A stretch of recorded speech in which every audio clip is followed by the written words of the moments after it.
Hello fellow cyborgs, the kitty is here, and I am here to wrap up Victober for you. So it is a couple days before the end of October, but I'm not going to be finishing anything in those couple days, so I figured that I might as well just update you on how my reading month went. The long story short is that I found plant-related videos on YouTube and wanted to spend all of my time learning about plants rather than reading about Victorians. I DNF'd quite a number of things, so I started listening to Evelina by Frances Burney. It's not Victorian, but Emma Anders and I wanted to read it this month anyway, and we got a fair bit of the way through it, but we found the characters really two-dimensional. Evelina was just perfect, and everybody kept falling in love with her, or at least all of the men.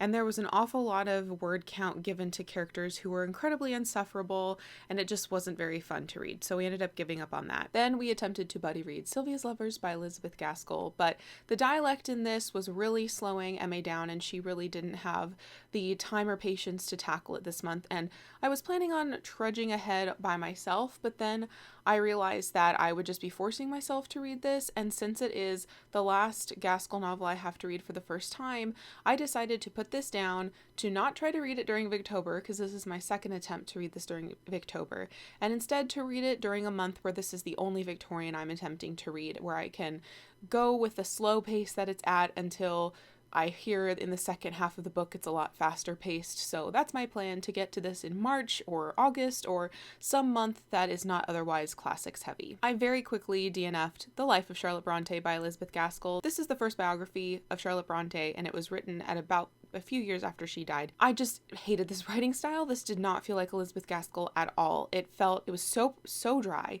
so slow. It felt so much like Gaskell was trying to be a serious nonfiction writer, and just the charm of her writing was gone. So I would much rather put my efforts to reading a more historically accurate biography of Charlotte Bronte than this one. So I DNF'd that as well, and I won't be attempting this one again anytime soon. I also started listening to the audiobook of The Return of the Native by Thomas Hardy. This one I have is narrated by Alan Rickman, which is part of why I wanted to pick it up. I listened to about an hour of it, and it was just incomprehensible for me.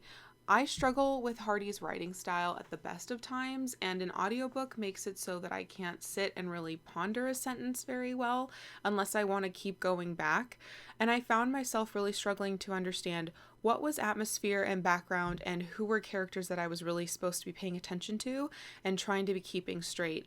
So I really didn't give this one much of a chance, to be perfectly honest, but I just wasn't in for it. Since I own the audiobook and I enjoy Alan Rickman's narration, I'm assuming that I'll try this in the future, but it's definitely not a goal that I'm going to be putting at the top of my checklist. I did not even try to get to Anthony Trollope's autobiography because I was not getting to the books that were on my physical TBR, so I certainly wasn't going to add in this Kindle book as well. I did start 2 books that I didn't finish though, one of which is The Small House at Allington by Anthony Trollope. So this is the 5th book in the Chronicles of Barsetshire. I decided that I might as well continue on with this series, and I was thinking I might be able to finish it in the last week of October, but I'm not going to. I still have 10 hours and like 2 days to get it done, so I'll finish it sometime in November and report my thoughts there. I also started my reread of Shirley by Charlotte Bronte, but this got put to the side when other books came to the forefront. I will continue rereading this through November, as I do want to definitely finish my reread of Shirley, but I didn't want to rush myself and push myself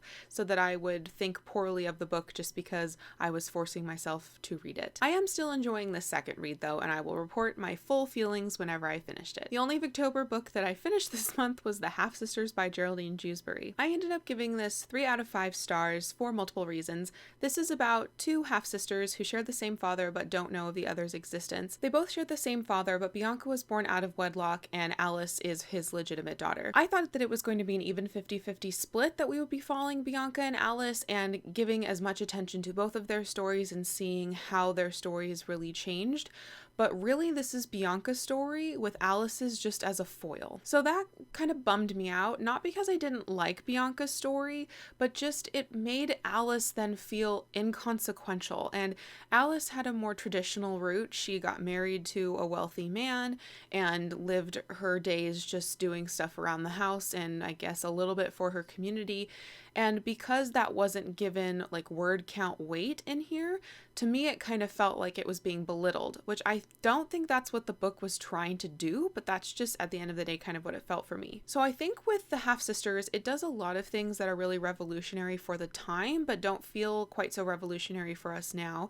So for instance, Bianca is very, very focused on her career. She's an actress, and she very much wants the acting profession and the actors themselves to be brought up in society and not looked down upon, which is great, but I don't think we so much have that issue these days, considering how much we idolize actors and actresses. And there are quite a number of feminist scenes in here, which is again refreshing for a Victorian novel, but not refreshing for a modern reader. I also found Bianca to be too perfect. She had no flaws. I think her only flaw was that she was too passionate, but that was never frowned upon. That was definitely something celebrated by the novel, even if it wasn't maybe celebrated at large in society. There were also quite a number of melodramatic moments in here too that I thought I didn't really like them. There was this one part where a character's palm is cut and another character like kisses this bloody palm so that no drops of blood go to waste. And I was just sitting there like, is this happening right now? This is so stupid. So overall, though, the writing style is pretty accessible. It was fun to see a Victorian actress not just thrown away to the gutter, and I did enjoy the short chapters as well, which made this a fairly quick read. So that was 3 stars for The Half Sisters by Geraldine Dewsbury. So I did really enjoy this Victober. I had a good month of October, and I'm really looking forward to Halloween, which will probably have been in the past for you, but it's still in the future for me. I definitely did not get as much Victorian reading done, but I do think that maybe I should try my best to incorporate my classics reading throughout the year as opposed to just waiting for this month and assuming it's going to be read happy heaven. How did your Victober go? Did you read more than one book like me? And what was your favorite read of the month? Thank you for watching, and until next time, read some more Victorian fiction than I did and continue to be lovely.